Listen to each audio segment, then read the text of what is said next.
Welcome to Transformative Principal, where I help you stop putting out fires and start leading. I'm your host, Jethro Jones. You can follow me on Twitter at Jethro Jones.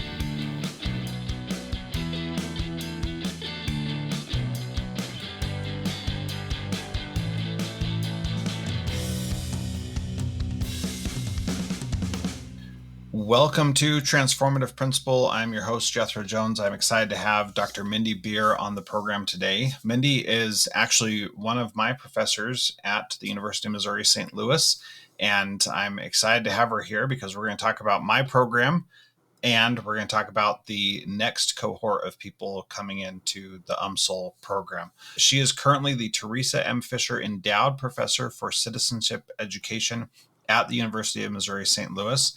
And her expertise focuses on character education, teacher preparation and professional development, and the design and use of instructional technology for enhanced teaching and learning. Mindy, welcome to Transformative Principal. It's great to have you here. Thank you, Jethro. It's really good to be here. I love talking to you, and I love talking about character ed, so it's great to be on your show. Well, let's start first by talking about the cohort that I'm in and your view of that cohort and what we're doing. And we can talk about that a little bit, and then we'll talk about the next cohort that is opening up for people to apply and join. And I'll start by saying one of the major draws to this program for me was, one, the character education piece. But the other thing was that it was all virtual by design from the beginning, which was very attractive to me because I didn't want to move somewhere to have to go to school. And I wanted to have networking available with people from around the country. Ironically, it turned out that the people in our group are in St. Louis, Washington, and one person in Columbia. So it wasn't quite as broad as I thought it might be, but still, there are some great. We got one in Pennsylvania too. Oh, one in Pennsylvania. That's right. Pennsylvania / Malaysia, because she moves back and forth. So that also. Well, your cohort has been really interesting in that we kind of learned from when COVID hit, we learned that the students in our class, which had always been done in person, and we were suddenly able to open it up to the country, and we got people from all over the country, and it was really interesting just what they learned from each other. And that one class was kind of the impetus for the EDD cohort that you're in now. We learned that opening it up and having a national cohort gave students the opportunity who were all experiencing maybe similar issues, but had a lot of diverse ways in which they were handling things, and they just loved being able to share with each other. And I think that was something that really struck us and was a surprise. So we were really happy that we could develop an EDD cohort, your cohort, that had that feature. I think that your cohort has also been something that we've been learning from, because there are some things that it was designed kind of to the way that we got PhDs, that there was coursework, and then after the coursework, there would be your research. And that in between, there would be comprehensive exams, and the comprehensive exams would focus on your knowledge of what you'd had in your courses. And we really didn't design it to start the research component prior to you ending your coursework. And I think that over time, we've learned in that first year that students really would prefer to have it all building towards their dissertation work. And so for the next cohort, we've kind of tried to monitor and adjust with your cohort, trying to, as we learn things about having this national cohort, to change the way that we're doing it as a faculty team, but that we're going to start the next cohort having planned from the beginning on the lessons we've learned from you all. Well, and I think one of the values that you have exemplified is that you're willing to adjust to the needs of the group. And that's important because, we we committed to this 3-year process of getting our ADDs, but everybody's lives have changed during those 3 years, as happens, right? And certainly things have changed within the program as well.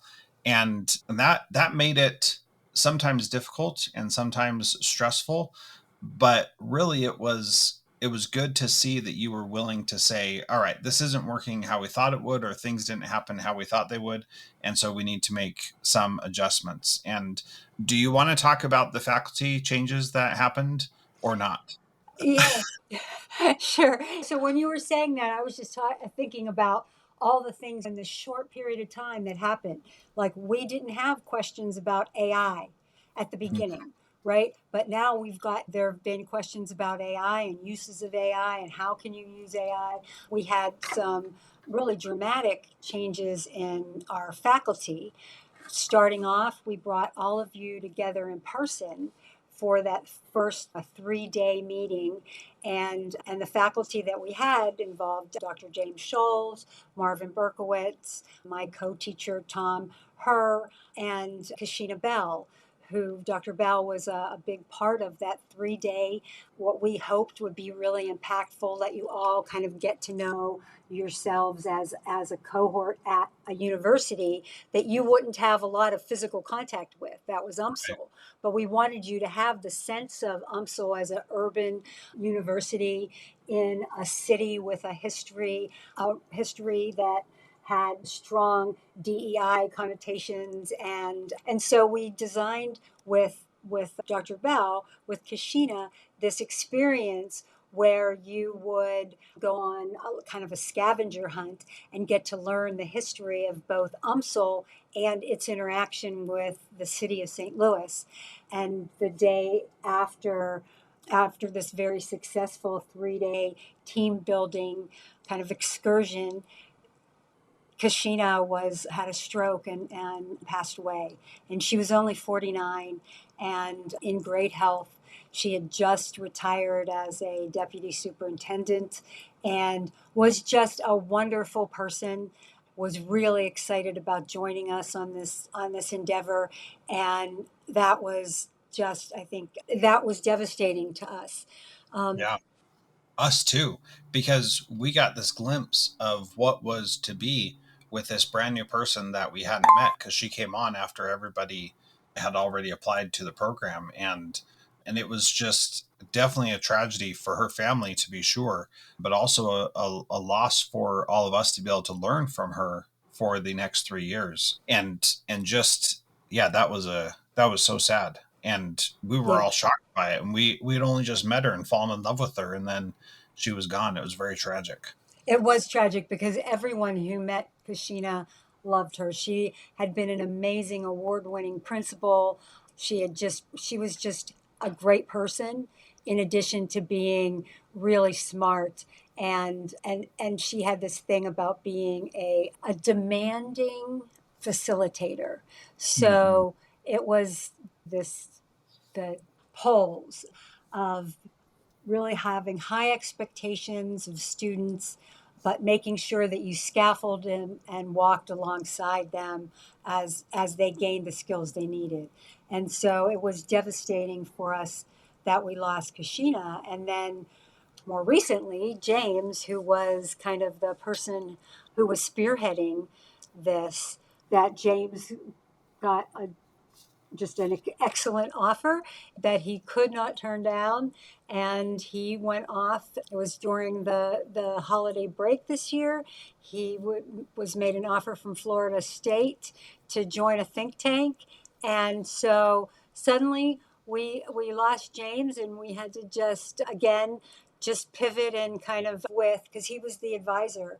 And so, but I think that we're now pretty much on track with classes, with comps, and with everybody beginning their dissertations in the fall.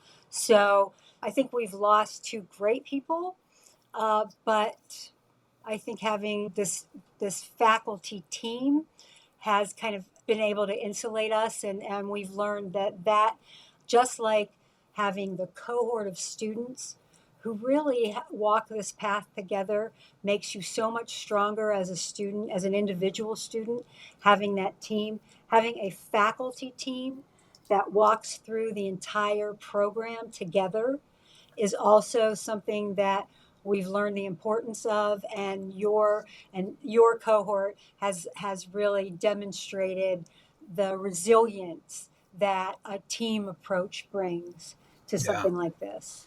Well, and the reason why I wanted to bring up the faculty losses, the other one is that Marvin Berkowitz was in the middle of retiring as Yes. well, and he is a giant in the field. And so, that losing three key people is a challenge for sure. But the positive thing is that you didn't make excuses, you didn't complain, you just said, "Hey, this is our new reality and we need to move forward."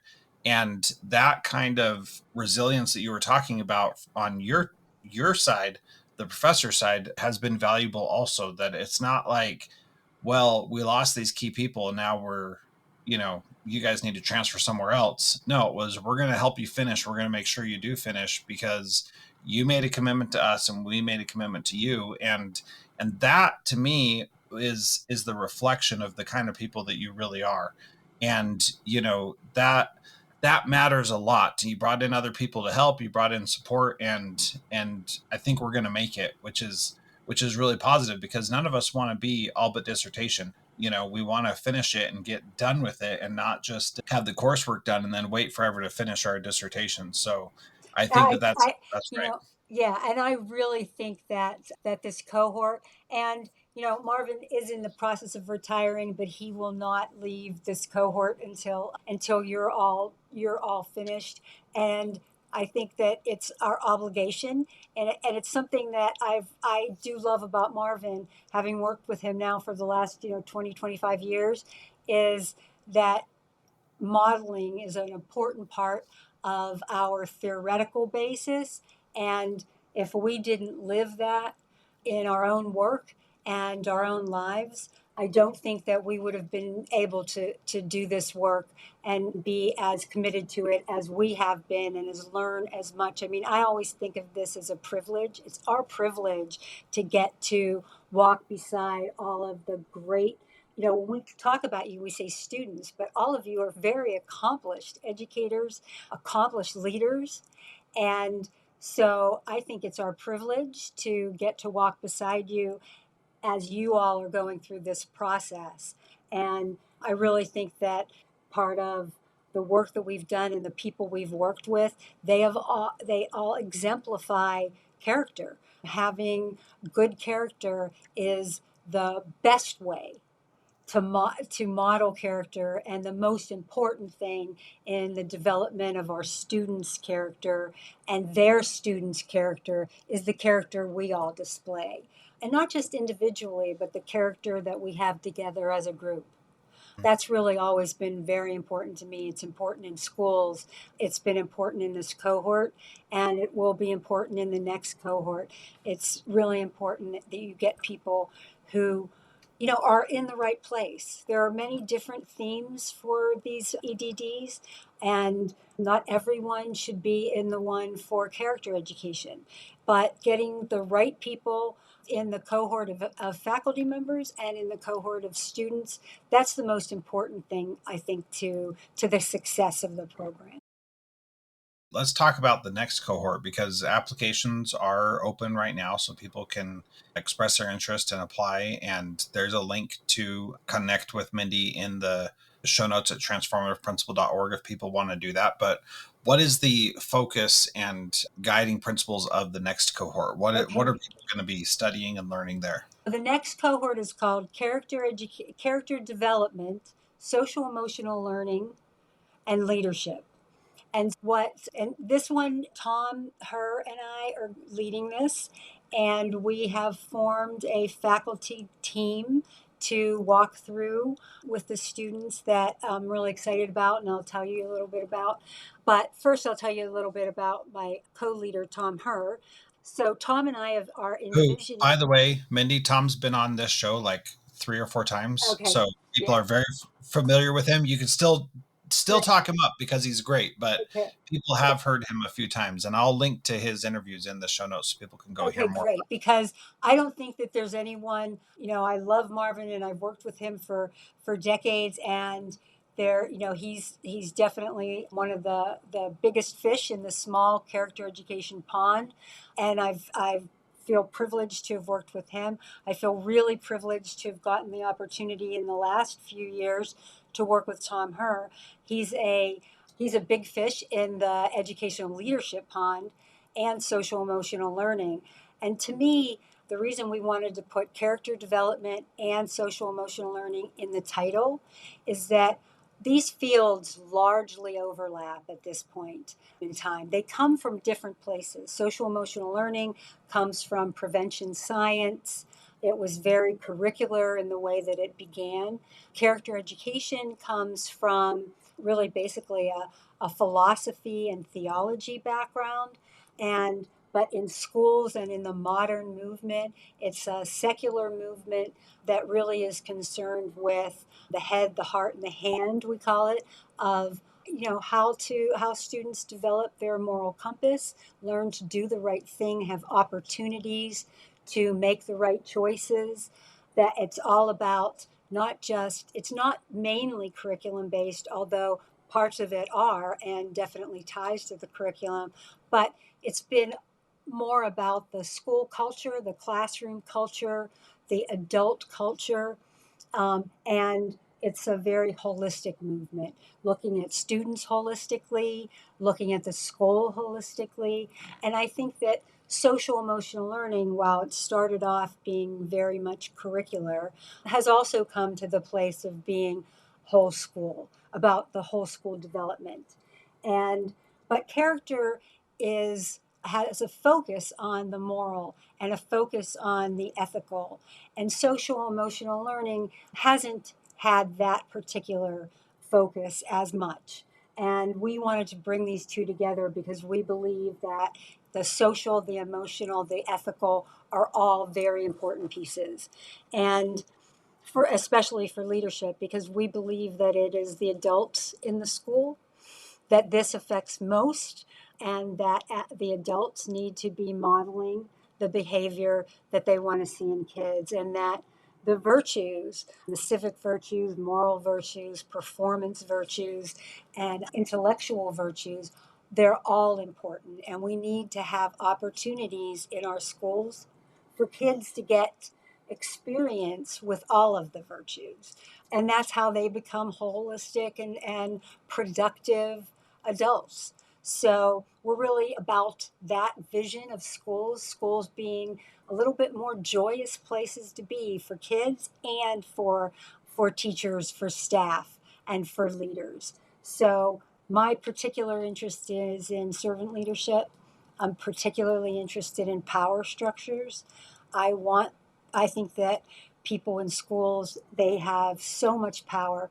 Teachers have so much power in a classroom. Principals have so much power in a school.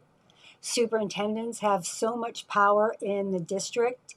And we want people to use their power for the common good. And I think that you have to be very intentional about that, because as humans, we have a tendency to get power and feel that we deserve that power, and that we got here and other people, we don't value their voice as much if we're not very intentional about it.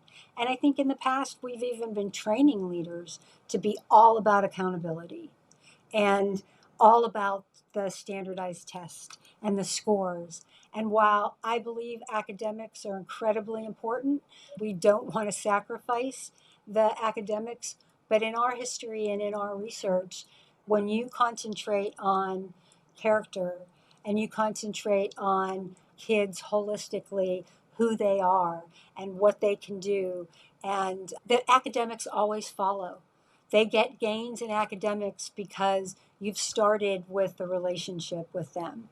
And I think education is just a relational business. It's about humans and humanity, and treating kids and giving them the experiences that will allow them to develop into the adults we want to be the leaders of our society. So that's really the kind of the content of this new EDD, but that's always been at the heart of our work.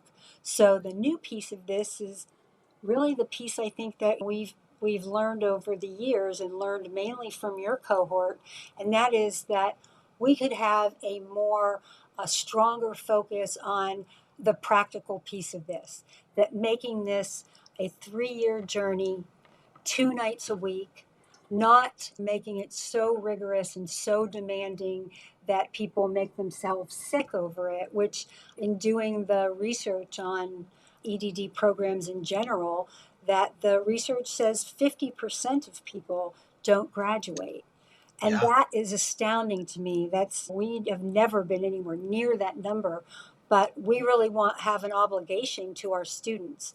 If you have invested in the program and not just your dollars but your time, um, then and we want to make sure that we've chosen wisely and given students the opportunity to choose us wisely so that you're in the right place. And we are going to make sure that we've designed the program in a very practical way so that you are building towards your dissertation as you get started in the program, as you go through all your coursework.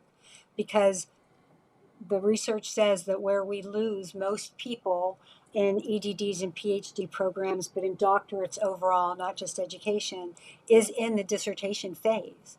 That's the phase where it's suddenly lonely. You're suddenly charged with doing something on your own. And so I think it's that relationship that we need to develop beforehand. It's all about being prepared for that.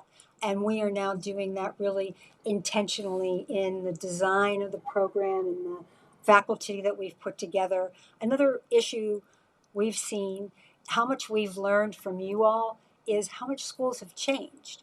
We're very connected to schools, but we're very connected to schools of character, national schools of character, schools that are already very enmeshed in the content that we teach. And so what we wanted to do was also add to the faculty in this new cohort, add people who are still actively in the schools, in the roles that our students come from. So we have someone who, Casey Shahid, she's a deputy superintendent right now, but she'll be teaching a class. She has experience. Things have changed so much just in the last few years. She has experience in managing school crises and conflict resolution. She was the principal of the performing arts school in St. Louis Public when there was a school shooting. And how do you navigate that? We have Terry Harris and his wife Erica will be teaching the class on social justice. They have gone through the pandemic in a very affluent school district, but that had a very nationally prominent parent and school board reactions. And so he has lived through some crises and learned some lessons that I think our students will really benefit from. And not that Tom and I, that our experience isn't still relevant, but we're very much now from higher ed and having folks that are in the jobs that our cohort will want to get into. You all are the next leaders, the next generation of educators, and we want to make sure that we have done our part to prepare you for the world you live in now and will live in, and that's a really different world than pre-pandemic. Yeah, for sure. Different in so many ways, not the least of which is AI, which is something that people are grappling with on a daily basis, and all the ramifications of that. But one of the other things that makes this program unique from what I've heard when I was looking at what program to join is this idea of a dissertation in practice. And is that still an option? And can Yes. you explain what the dissertation? Well, I'll explain what the dissertation in practice is as I see it, which is that the first 3 chapters of the dissertation will be essentially the same process for everybody, but what you do with the research and the conclusions can be different depending on what you're doing. So you could, instead of just writing a quote unquote boring dissertation that nobody's going to read, you could create a professional development program, or you could create a curriculum, or you could create all kinds of different things as part of the dissertation. What's still going to be there is the literature review, the research to say this is what needs to happen. And then you'll have some research to say this is how it works. But the end result doesn't necessarily have to be a traditional 150-page dissertation. And that was a draw for me, that I could make it something that I want. Ironically, it looks like I'm going to go the path of a regular dissertation, but that's neither here nor there. We'll see what happens over the next few months. But anyway, talk about that dissertation in practice and what options there are for people. So, so the way that when I got my doctorate, when Tom got his, and the way that the PhDs were structured was very much across the board, whether you're in education or one of the science areas, was that the research that you did was you had to find a gap in the body of knowledge, right? It had to be novel research. And I think that when people started to look at that, especially in the professions like education, they saw that, wait, what people need as practitioners to be practitioner scholars is very different. They don't need to look at a very narrow issue just because it's never been looked at before to keep adding to the body of knowledge. What they need to do is become better in their role, and they need to be able to study what is actually important in their schools, in their setting, to them. And I think even in the dissertation in practice, the research is what you see is relevant to your practice. If you are an educator and you are looking at something in, say, the special education realm, and how maybe character education impacts special education, and you want to look at that, well, then that's what you look at. Now you start by a literature review. And that's always the basis. You want to start in what's known. What do we know about these topics? And so everyone does a literature review on the topic of concern. But say for us, if in fact you are now doing, you have a charge in your district for doing communities of practice or professional learning communities, and you want to look at how the intersection of a professional learning community and learning about character education, or learning about pro-social education, or learning about restorative practices. So you can focus your attention on that area and how that impacts your school. And you can study your school, and you can do something where you've designed the professional development that you will implement in your school with your faculty. You can do a pre and post assessment. You can do qualitative research or quantitative research. Or you might do something that is, this is new to me, but this autoethnography, where you ground your experience. You're really using your own personal experience, but you ground that in the literature, and your experience informs your dissertation. I think these kinds of new qualitative methods, along with new quantitative methods, we have folks who are doing retrospective pretests. So whenever you do something like professional learning or professional development, people don't know what they don't know. So those pretests are really almost useless. So something that is a newer methodology is that you have a retrospective pretest. So you take the pretest at the same time as the post test, and you say, these are questions that, where are you now in relation to, say, prioritizing character education in your school? And where were you? Think back, throw your mind back to where you were at the beginning of this process. And on a Likert scale, judge where you were.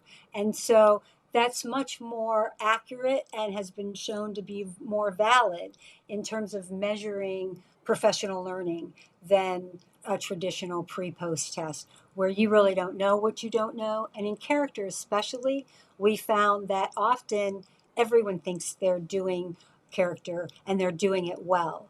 And so they grade themselves very highly. And then while they are in professional development, while they are in classes, while they're learning, they have a much more sophisticated understanding of what these terms mean, of what phronesis means, what wisdom means. And then they take the post test and they grade themselves much lower. So you have this implementation dip. And it's because they've really come to understand something so much better and so much in a more nuanced way. So these retrospective pretests get around that issue, that challenge to the validity. Yeah. And Well, that's and the kind of thing you can do in these dissertations in practice. yeah, and this is a key point here. You mentioned one example of, you think you're doing well, but you just don't understand it. But the other aspect to that is that who in their right mind would say I'm doing terribly at teaching people to have integrity, for example, or to understand wisdom? Like, of course I'm doing great at that.